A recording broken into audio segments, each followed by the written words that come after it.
Hindi basta-basta dapat ang pag-inom ng mga gamot, lalo na kung mga maintenance medications dapat kinukonsulta sa mga doktor. Tungkol dito ang tanong ni Mar N. Bads. Sabi niya, makakasama po ba sa kidney doc kung 2 beses ako umiinom ng maintenance sa hypertension sa isang araw? Salamat sa tanong, Mar. Walang problema ang pag-inom ng maintenance meds 2 beses sa isang araw kung ito ang bili ng sumuri sa inyong espesyalista. Nakadepende kasi sa findings sa atin ng ibibigay na dosage. Kaya mahalagang regular na magpatingin sakaling mayroong pagbabago sa pag-inom natin ng gamot. Nagkakaroon lamang po ng problema kapag higit sa inireseta ng doktor ang ating iniinom. Pag pinagsama-sama natin ito, kalaunan maaari itong mauwi sa kidney failure. May ilan pa pong mga nakagawian sa pag-inom ng gamot na hindi dapat natin ginagawa. Isa na rito ang pagpipira-piraso ng mga gamot. Kabaliktaran po sa iniisip natin na tayo nakakatipid, mas lalo po tayo napapamahal dahil maaaring nawawalan ng bisa ang gamot na binibili natin. Gayon din ang pag-inom ng gamot kada makalawa imbes na araw-araw kung hindi naman yan ang utos ng doktor ninyo. Kapag ginawa ito, maaaring hindi umepekto ang gamot. Mali rin po ang pagpapalit ng dosage ng walang rekomendasyon ng doktor. Maaari kasing hindi maging angkop ang gamot na iniinom natin sa ating mga kasalukuyang kondisyon. Dapat ding isabay sa tamang pag-inom ng mga gamot kontra hypertension ang balancing diet at pag-iwas sa mga bisyo. At para naman po sa iba pa ninyong mga gustong malaman, i-ask Doc Dex nyo na yan.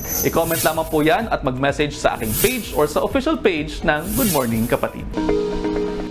Mga kapatid, Justin Quirino po. Masayang kwentuhan at makapulahang informasyon ang hatid namin tuwing umaga. Kaya mag-subscribe na at mag-follow sa social media pages ng News 5.